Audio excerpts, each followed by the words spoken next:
कि भारत की न्याय पद्धति का नाश हो जाएगा तो भारतीय समाज टूट जाएगा। ऐसे ही मैकॉले एक बात और कहता था। मैकॉले की लिखी हुई एक चिट्ठी है मेरे पास, उसकी फोटोकॉपी। लंदन में एक लाइब्रेरी है, उसका नाम है इंडिया ऑफिस लाइब्रेरी, वहां से मैंने निकलवाई है। इंडिया ऑफिस लाइब्रेरी में से ऐसे कुछ 50,000 से ज्यादा डॉक्यूमेंट्स मैं निकाल के लाया और वहां के कई लोगों की मदद से हमने वो निकलवाए हैं। तो उनमें एक चिट्ठी है मैकॉले की, वो उसके अपने पिताजी को उसने लिखी है। जब वो यहां ऑफिसर बन के आया है तो मैकॉले क्या लिख रहा है कि भारतीय समाज को अगर बर्बाद करना है तो भारतीय न्याय पद्धति बर्बाद करो। तो वो करने के लिए उसने आईपीसी बना दिया, सीआरपीसी बना दिया, सीपीसी बना दिया और बर्बाद हुई। दूसरी बात वो कहता था कि भारतीय समाज को बर्बाद करना है तो भारतीय शिक्षण पद्धति का नाश करो। तो मैकॉले कहा करता था कि जो भारतीय शिक्षण पद्धति है, वो खुद मानता था इस बात को, यह दुनिया की सबसे ज्यादा विकसित और सबसे अच्छी पद्धति। क्या होता था, यहां गुरुकुल चलते थे, गुरुकुलों में विद्यार्थी पढ़ते थे और विद्यार्थी 20 साल तक, 25 साल तक ब्रह्मचर्य का पालन करते हुए शिक्षा ग्रहण करते थे, संस्कार मिलते थे और वो संस्कार लेकर समाज में जाते थे। उन्हीं संस्कारों से संस्कृति बनती थी और वही संस्कृति भारतीय संस्कृति कहलाती थी। ऋषि थे, मुनि थे, बड़े बड़े ज्ञानी थे, महात्मा थे, वो गुरुकुलों को चलाया करते थे और सारे के सारे गुरुकुल जो चला करते थे उनमें वेदों का अध्ययन, पुराणों का अध्ययन, उपनिषदों का अध्ययन, जो भारतीय ज्ञान है, जो भारतीय मनीषा है, उन्हीं सबका अध्ययन संस्कृत के माध्यम से कराया जाता था। मैकॉले ने क्या किया कि गुरुकुलों का नाश अगर करना है तो उसने एक कानून बनाया। क्या कानून बनाया?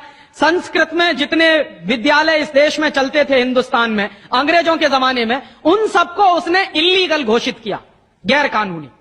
और उसने प्रतिबंध लगा दिया कि संस्कृत भाषा के माध्यम से कोई भी गुरुकुल चलेगा उसको अंग्रेजी सरकार मान्यता नहीं देगी। तो मान्यता किसको देगी? अंग्रेजी के माध्यम से जो कॉन्वेंट स्कूल चलेंगे उनको अंग्रेजी सरकार मान्यता देगी।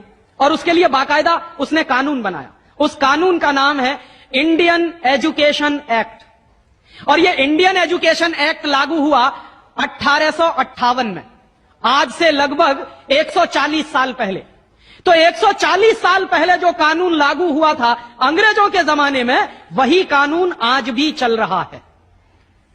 उस कानून के आधार पर मैकॉले ने क्या किया? संस्कृत के माध्यम से चलने वाले गुरुकुलों को बर्बाद कर दिया, कानून बना के उनको बंद करा दिया। जो उनमें अध्यापक होते थे, गुरु होते थे, उनको मार पीट कर अंग्रेजी सरकार जेल में बंद करती थी। जो विद्यार्थी अध्ययन के लिए जाते थे उनको रोक दिया जाता था, उनका अध्ययन ना होने पाए उसके लिए समस्याएं खड़ी की जाती थी। और दूसरी तरफ कॉन्वेंट स्कूल चालू कर दिए और उसमें अंग्रेजी के माध्यम से शिक्षण देना शुरू किया।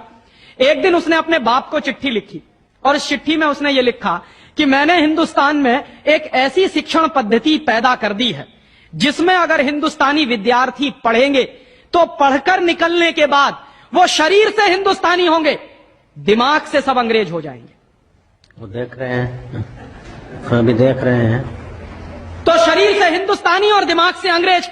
तो मैकॉले दूसरी बात लिख रहा है उस चिट्ठी में कि जब वो शरीर से हिंदुस्तानी और दिमाग से अंग्रेज हो जाएंगे तो अंग्रेजों के हिसाब से सारे काम करेंगे। और वो विद्यार्थी जब कॉन्वेंट स्कूल में से निकलेंगे तो सबसे ज्यादा गालियां भारतीय संस्कृति को देंगे, सबसे ज्यादा गालियां अपने मां बाप को देंगे। कैसे? मॉम और डैड कह के। डैड माने होता है मरा हुआ और मम्मी माने होता है शव। इजिप्ट में आप जाइए, मिस्र एक देश है, वहां पे ममीज कहा जाता है किसको? मरे हुए आदमी के शव को। तो हमारी मां हो गई मम्मी और पिताजी हो गए डैड। आया कहां से ये? मैकॉले ने डाल दिया हमारे दिमाग में। और मैं ये कहता हूं कि मैकॉले तो मर गया, उसका बाप भी मर गया, सब मर गए, भगवान उनकी आत्मा को शांति दे, लेकिन उसकी जो आत्मा है वो हम सब में प्रवेश कर गई है।